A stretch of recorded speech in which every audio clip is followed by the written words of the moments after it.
End of story. When you play with criminals, they are criminals because they are intelligent, generally speaking.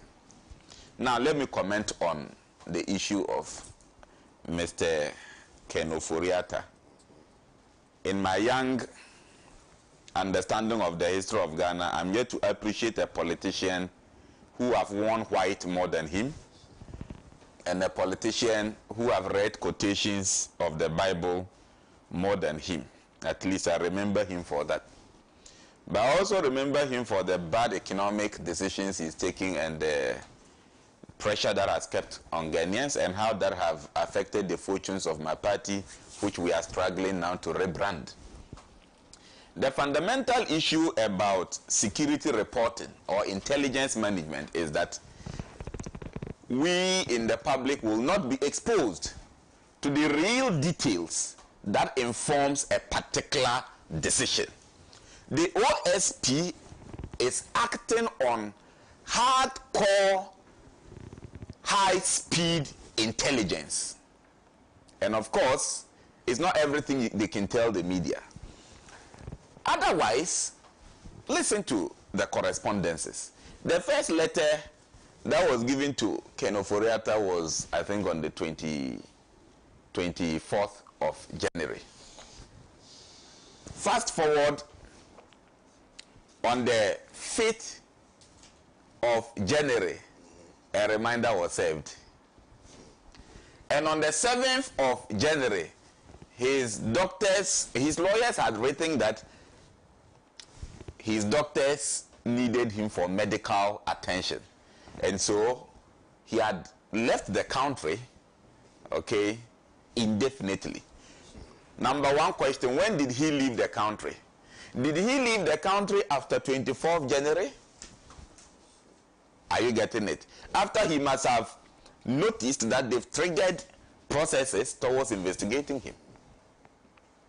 That is number one. If yes, as it appeared to be, why did you fail to inform the OSP that, look, I've acknowledged receipt of your invite, however, I'm unavailable for this and that reason, for which reason I'm asking for a rescheduling, where indefinite means what?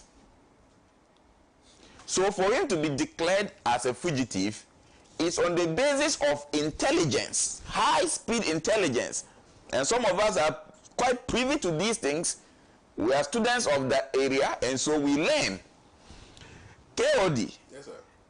Indefinitely, he may never come at all. That option is there. Yep. And to protect the legitimate interests of the state, we have to find a way of going after him. Number two, as we talk, there are intelligence pointing, as purported by some cortesans, there are intelligence pointing to the fact that the letter we are even seeing as a note from the Mayo Clinic, yeah, who are supposed to be his doctors, could actually be false. So if that particular document purported to be giving details of his medical whatever is in question, does it not amount to the fact that the guy is hiding under his public health condition? Public because when he was sick, we all heard it, and the kind of treatment we all heard it in this country during COVID, and yet he was working, even in his own interest, in his own health interest. Listen, he left his own data bank as MD on health grounds, yet was fit to manage the economy of Ghana. What an irony. Are you getting it? I'm sick, I can't manage my company, but I'm well enough to manage all sectors of the Ghanaian economy. Hypocrisy. That tells you that that's an agenda boy.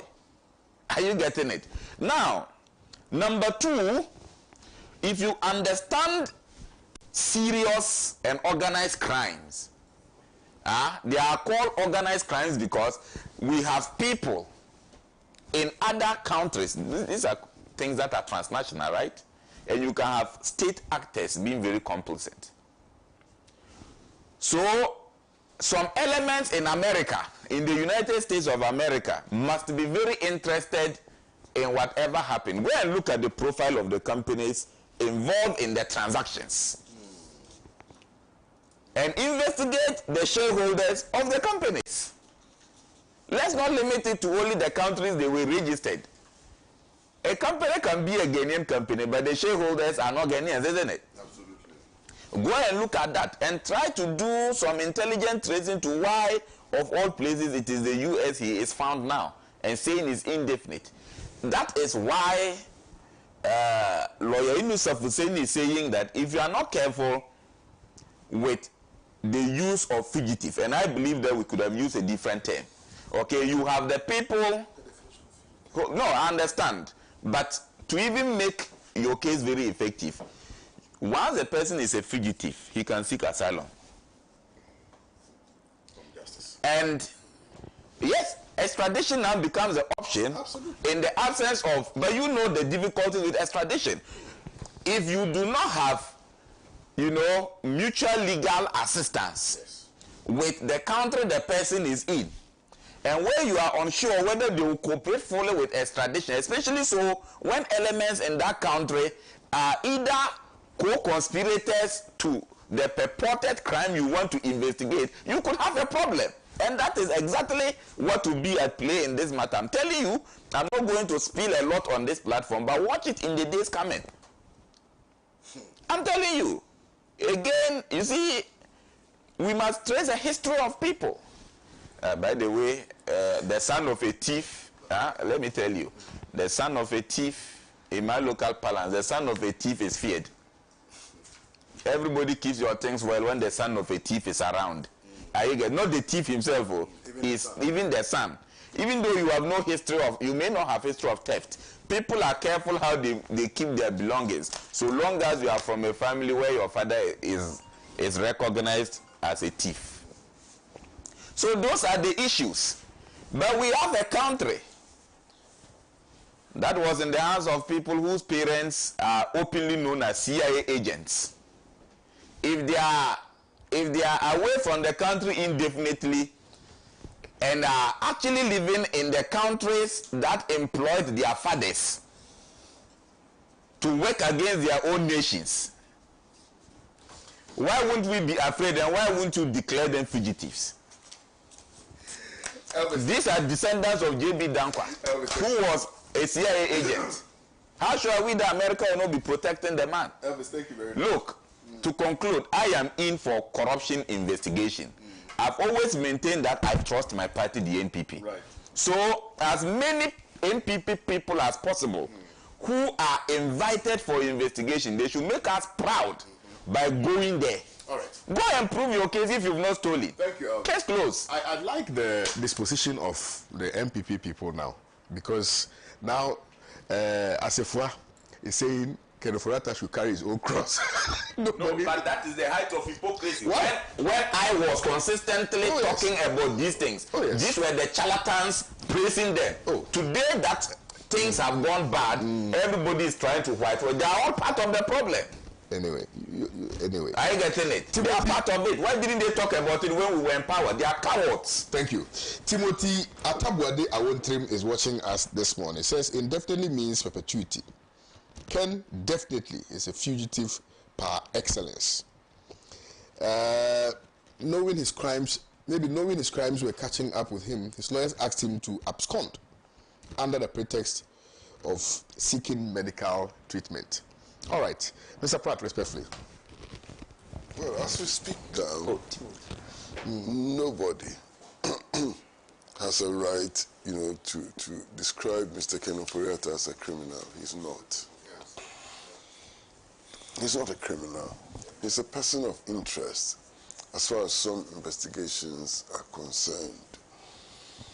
There are various things which involved him and which the Special Office of Special Prosecution has reason to believe, have been tainted by corruption.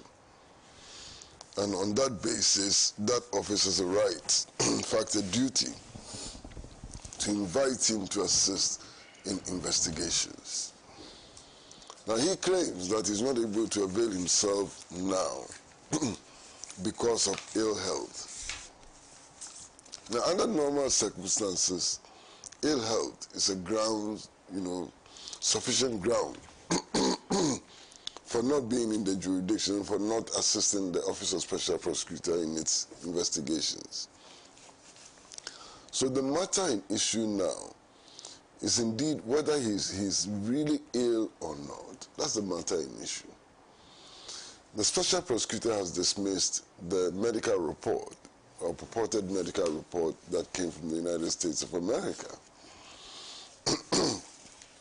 So it may well be that he can present a better medical certificate to indicate that he's not well.